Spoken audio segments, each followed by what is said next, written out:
warahmatullahi wabarakatuh. Selamat pagi. Bagaimana kabar anak-anakku? Jadi sebelum kita mulai pembelajaran pada pagi hari ini, kita akan berdoa terlebih dahulu. Ketua kelas silakan pimpin temannya berdoa di depan. Sebelum kita memulai pelajaran kita pada pagi hari ini, alangkah baiknya kita berdoa. Berdoa menurut kepercayaan masing-masing, berdoa dalam hati, mulai.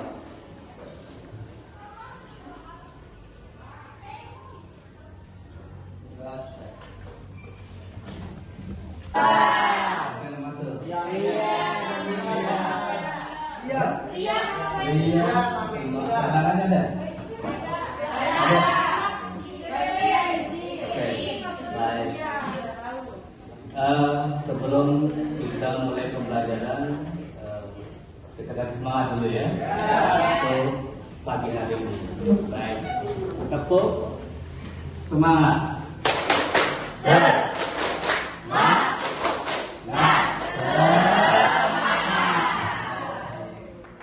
Kita akan berlanjut ke materi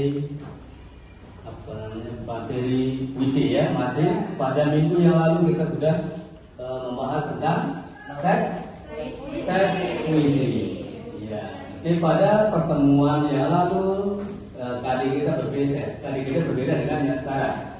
Yang minggu yang lalu kita menganalisis untuk membangun teks puisi. Adapun yang sekarang pada pagi hari ini kita masih tetap di puisi juga, teks puisi, namun karya yang berbeda.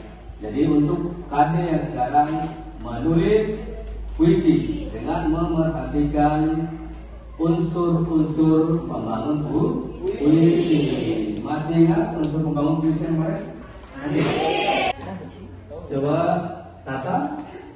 Unsur pembangun puisi yang pertama itu ada tema, kemudian rima, kemudian diksi, tipografi. Ya, toh kita tanya yang lain dulu ya, jangan diborong sama Tata aja. Ya, siapa lagi? Coba. Intan. Kemudian Imaji, terakhir gaya bahasa. Satu lagi belum? Rima. Iya. Jadi kita hapus dulu tuh kedua semuanya.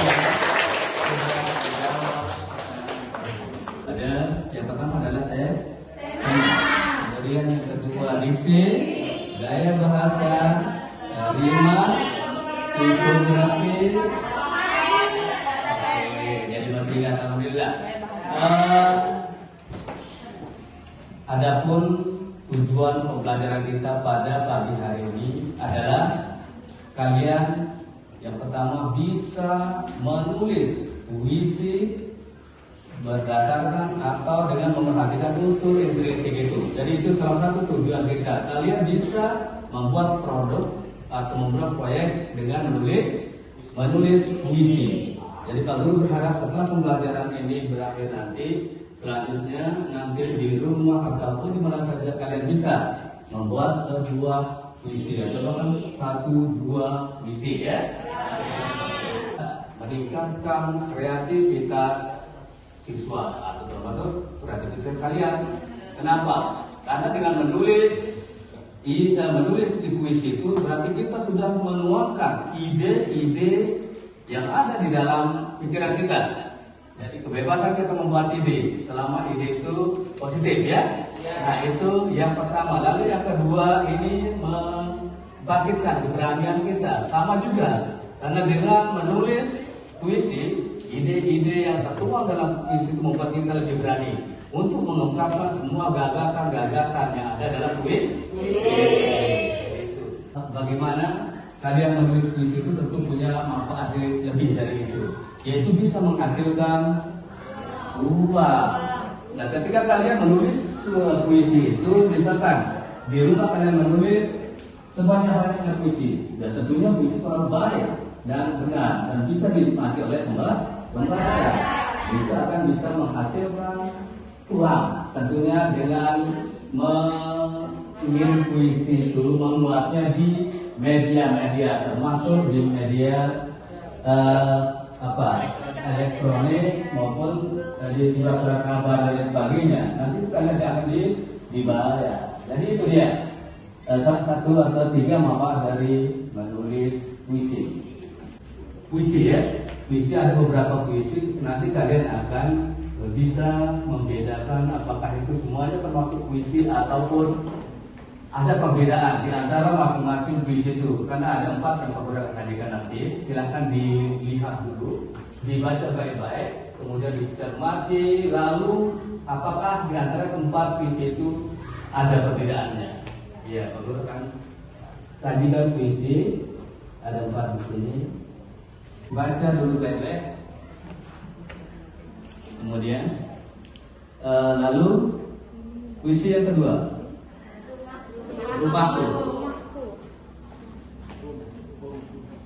Sudah baca? Baca. Baik. Kita lanjut puisi yang ketiga, Prajurit Jaga Malam. Terakhir, yang terempat dan yang tertutup. Ya. Sudah dibaca? Sudah semuanya? Ya, sudah. Nah, kira-kira dari 4 puisi ini ada enggak? Apakah semua yang ada ini berbentuk puisi atau bagaimana? Atau tidak? Ya? Iya. Berbentuk puisi ya? Puisi 1, kemudian dengan sampai ke batu ada yang membedakannya. Apa kira-kira perbedaannya? Gimana? Coba tangannya satu. Coba Tiara. Dari diksi, gaya bahasa, dan juga Diksi, gaya bahasa juga yang membedakannya. Ya, betul. Ada lagi? Coba Dina. yang paling menonjol yang membedakannya di mana? Rima. Tidak berulang begitu. Dari tempat itu maksud kamu dari tempat puisi yang baru sajikan itu apakah ada yang menggunakan rima termasuk ABAB atau AA di sana? Ada. Oh ada. Berarti itu yang membedakannya. Cidina mengatakan di bagian rima atau bagian persajakannya ya. Ada yang tidak menggunakan, ada juga yang menggunakan. Jadi itu sedikit tentang 4 jenis puisi yang kamu sajikan, itu bisa dibedakan. Apa yang bisa membedakannya? Yang dianggap puisi yang baik itu seperti apa? Ada? Dari segi apa? Gaya bahasanya ya. Jadi seperti itu. Puisi yang baik itu tentunya harus mengikuti unsur-unsur yang ada di dalam puisi, termasuk kita melihat dari suasana puisi itu, bagaimana cara pengarang itu menyampaikan puisi itu, apakah itu kata-kata yang digunakan itu indah atau bagaimana dan seterusnya. Jadi itu ya penilaian kita menarikkan dari sebuah puisi. Menulis puisi yang baik. Sebelum Pak Guru jawab, kira-kira ada yang punya pendapat? Langkah-langkahnya itu Langkah-langkah. cara membuat puisi yang baik itu kayak gini. Iya, seperti apa? Itu maksudnya sih Tina. Langkah-langkah membuat puisi yang baik. Menentukan pilihan kata. Menentukan pilihan kata. Ya, masuk juga. Ya kan? Yang pertama menentukan tema atau judul dari puisi tersebut. Menentukan tema. Ya, yang kemudian? kedua menentukan pilihan kata atau diksi. Iya. Yang ketiga memilih gaya bahasanya. Selanjutnya yang keempat mengembangkan puisi itu dengan indah. Yang kelima memperhatikan estetikanya. Yang keenam, yang terakhir ini adalah menentukan makna dalam puisi tersebut. Menentukan makna. Iya, baik. Bagus sekali jawaban dari temannya Tiara. Kita dulu. Kita akan dulu. Jadi ini kita melakukan jawab bagaimana langkah-langkah menulis puisi yang baik itu. Yang kedua, Menentukan pilihan kata atau diksi. pilihan kata atau yang disebut dengan diksi. Kalian harus bisa bisa menentukan kata atau diksi itu dan menentukan kata itu tidak sembarang. Nah, harus berkaitan dengan tema yang dipilih sebelumnya ya. Akan terbentuk dari kata diksi-diksi yang sudah didapatkan ya, dan kata kuncinya itu digabungkan nanti menjadi sebuah puisi dan terbentuklah satu bait misalkan. Karena di dalam puisi ini, kalau puisi modern ini kita tidak dibatasi apakah kita menggunakan rima atau tidak. Sekarang bebas. Yang penting itu nilainya indah ya, tidak diikat, tidak terikat oleh baris, larik maupun rima ataupun persajakan dalam puisi, berbeda dengan puisi lama itu. Jadi itu harus diperhatikan. Paham ya? Jadi sebelum kita berlanjut ke penulisan puisi, nanti beberapa kelompokan Pak Guru akan perdengarkan sebuah puisi, kebetulan adalah puisi karangan Pak Guru, dan Pak Guru akan bacakan nanti disimak baik-baik ya. Ini sebagai referensi aja untuk menulis puisi nanti dalam kelompok lain. Silakan didengar baik-baik. Duka daku, paduan andalas, jiwa-jiwa gundah bersemayam di ujung temaram, terbius, terbalut resah dalam gelapnya malam. Bisikan semilir angin yang mendesah lembut perlahan membangkitkan naluriku. Jantungku berdetak kian kalang kabut, diselimuti kecemasan yang berpacu. Kegelisahan jiwaku terus bertanya di balik cahaya yang kian meredup. Seakan tak banyak tahu tentangnya, antara kembali dan tetap hidup. Malam semakin larut dan penuh tanya, tak satu pun makhlukmu yang mampu menjawab teka-teki yang kau sajikan kepada kami. Sebab ini bagian dari misteri, terjawab jelas, terungkap bebas. Kini asaku tiada lagi tersisa, terkoyak remuk seketika, meratap lenyap kehilangan harsa. Denganmu tambatan jiwa yang telah tiada. Sudah membentuk kelompok dan memberikan nama masing-masing kelompok. Yang pertama kelompok padi, ya. Kelompok padi nanti posisi duduknya sebelah timur ya, sebelah timur atau sebelah kanan Pak Guru. Kemudian kelompok pantai di sini di tengah. Kelompok banjir di sini. Oke. Kelompok longsor ya di sini, lalu gunung, kelompok gunung. Yang terakhir nanti kelompok gempa, karena sudah bagian akhir ya gempa ya. Padi mana kelompok padi? Silakan aja. Atau bisa nanti ditukar kalau tidak memang sesuai gambar ini di kelompok kalian bisa ditukar sebelah atau kelompok yang lain mau nggak rendah gitu ya. Ya, banjir, kelompok banjir. Kelompok gunung. Kelompok gempa, saya dengar. Kelompok longsor.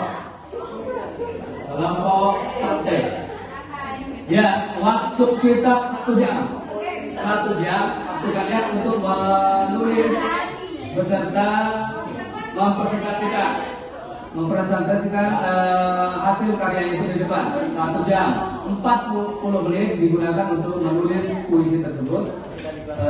Kemudian nanti sisanya 20 menit itu digunakan untuk mempresentasikan di depan. Ya, silakan waktunya dimulai. Silakan didiskusikan. Ketika ada nanti masalah yang kalian temukan, silakan ditanyakan. Halo, boleh tulis nama kelompoknya beserta anggota-anggotanya. Niko Max. Silakan Teh.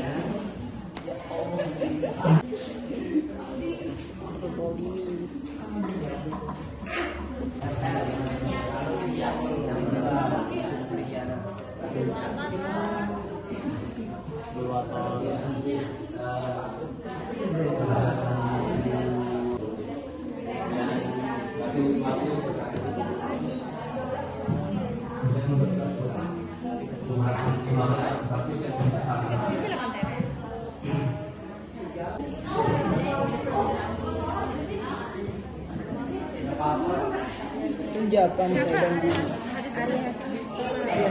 tapi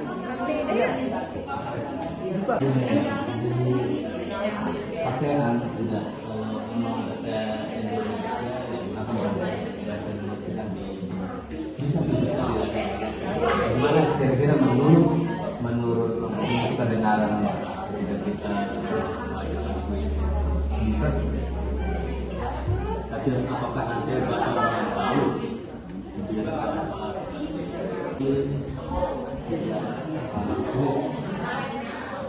membaca yang indah, ini yang indah, sisi yang indah itu loh. Ya.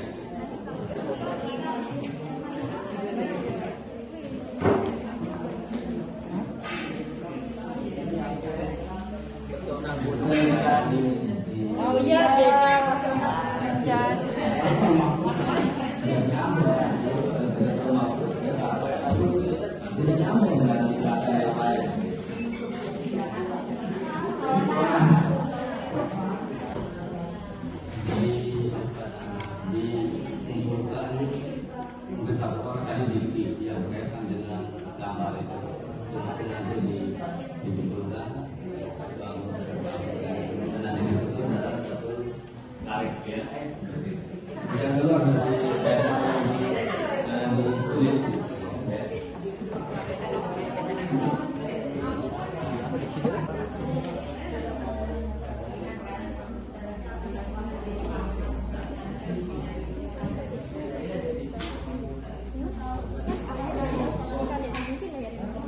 Bersautan maksudnya apa bersautan? Bicara. Oh, Ya, diksi. seolah hidup. Berarti apa? Diksi. Apa berarti diksi ini? Majas apa ya artinya majas? Majas yang kehidupan. mati.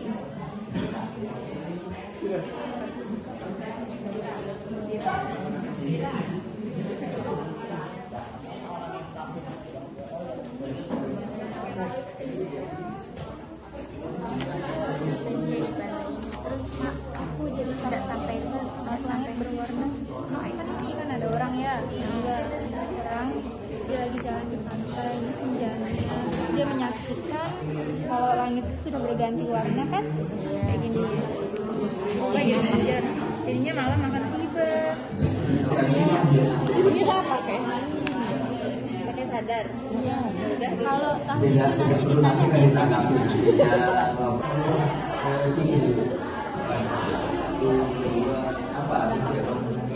gempa tanah ini membuat diri ini ketakutan. Ya, mereka tanya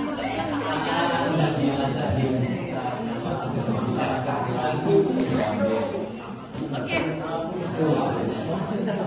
Jangan misalkan ayah tuh pergi ke sawah, ada enggak?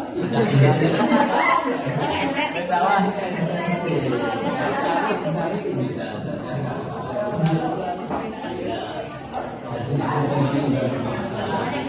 Gunung yang berarti Agung dan perkasa. Sip.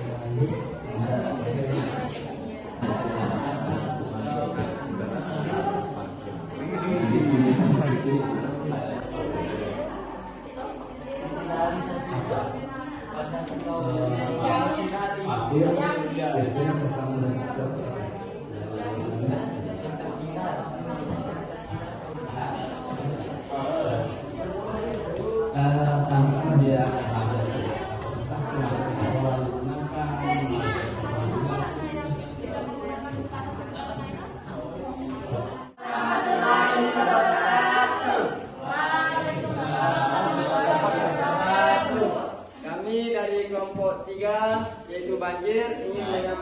membacakan puisi karya kami sendiri dan akan dibacakan oleh Saudari Tina Wardianti. Amukan sang tirta, deru air yang bersahutan, memercikkan ribuan ketakutan. Kini tak ada lagi akar yang menahan. Semua telah hilang dan tertelan. Jika boleh aku salahkan tangan jahil yang telah kubiarkan, tapi semua tinggal kenangan. Kini sang tirta mengamuk dan menghancurkan pemukiman. Sekian. Bacakan tadi. Diksi yang pertama menggunakan majas personifikasi. Ya. Contohnya kayak yang saya sebutkan, deru air yang bersahutan, dan kini sang tirta mengamuk dan menghancurkan pemukiman. Diksi yang kedua menggunakan majas metafora, di mana majas metafora ini adalah majas yang membandingkan dua objek yang berbeda namun memiliki sifat yang serupa. Contohnya kayak contohnya tirta. Nah, tirta di sini artinya adalah air, gitu. Apa imaji yang muncul dalam puisi tersebut? Ini itu menggunakan imaji visual, di mana imaji visual ini pembaca bisa langsung merasakan gitu isi dari puisi kami ini. Sekian, apa bisa dimengerti? Pada puisi itu terdapat unsur tipografi, jika ada sebutkan. Tidak ada. Oke, sekian dari kami. Wassalamualaikum warahmatullahi wabarakatuh.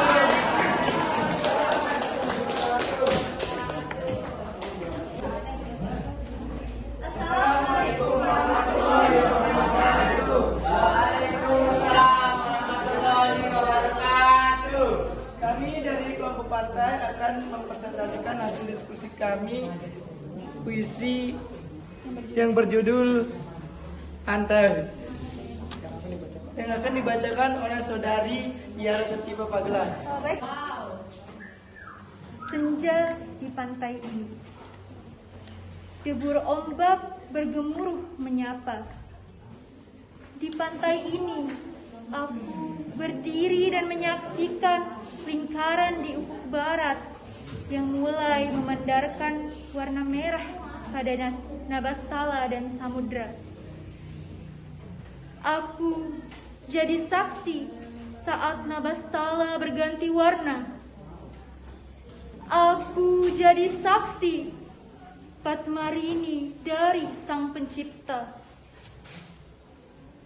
Kurajut kata-kata rindu, kupunguti satu demi satu serpihan kenangan yang kemarin kuretakkan. Membayung pantai dan dirimu jadi saksi perjalanan hidupku. Semua itu kurangkai dalam kepedihan yang tak terkatakan. Terima kasih. Nah, di sini ada memendarkan yang artinya itu mengkilap.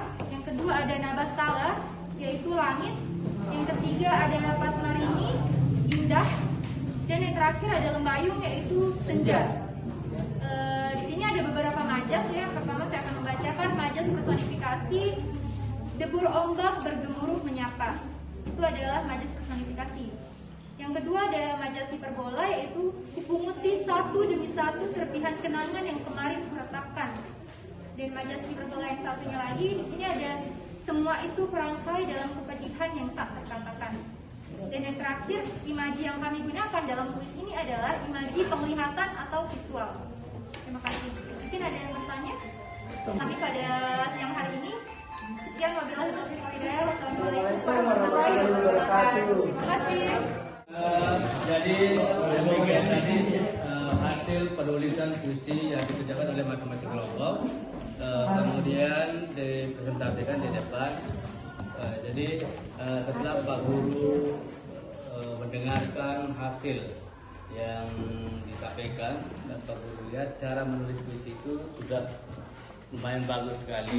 Jadi dari segi diksi sudah banyak yang kalian ketahui, tidak hanya menggunakan diksi yang yang monoton ya, yang artinya yang biasa dilakukan oleh, biasa didengar oleh orang-orang lain. Tetapi kalian bisa menggunakan diksi yang artinya yang tidak atau jarang digunakan oleh orang-orang masyarakat lain seperti itu. Nah, kemudian gaya bahasa yang digunakan juga cukup bervariasi, tidak hanya satu gaya bahasa, ada yang personifikasi, metafora, hiperbola dan sebagainya. Jadi dengan jalan menulis puisi ini Pak Guru sudah bisa menangkap bahwa kalian sudah bisa, tinggal nanti setelah pembelajaran ini selesai, jadi kalian berlatih di rumah ya. Nah, nanti hasilnya ini akan kalian tampakkan atau publikasikan di mading ya, di majalah dinding di depan ya. Hanya ini yang bisa lu sampaikan untuk pembelajaran kali ini. Sebelum kita tutup pembelajaran ini, mari kita sama-sama berdoa agar apa yang kalian pelajari pada hari ini dapat bermanfaat bagi kita semua. Berdoa dalam hati dimulai. Berdoa selesai. Demikian, terima kasih. Wassalamualaikum.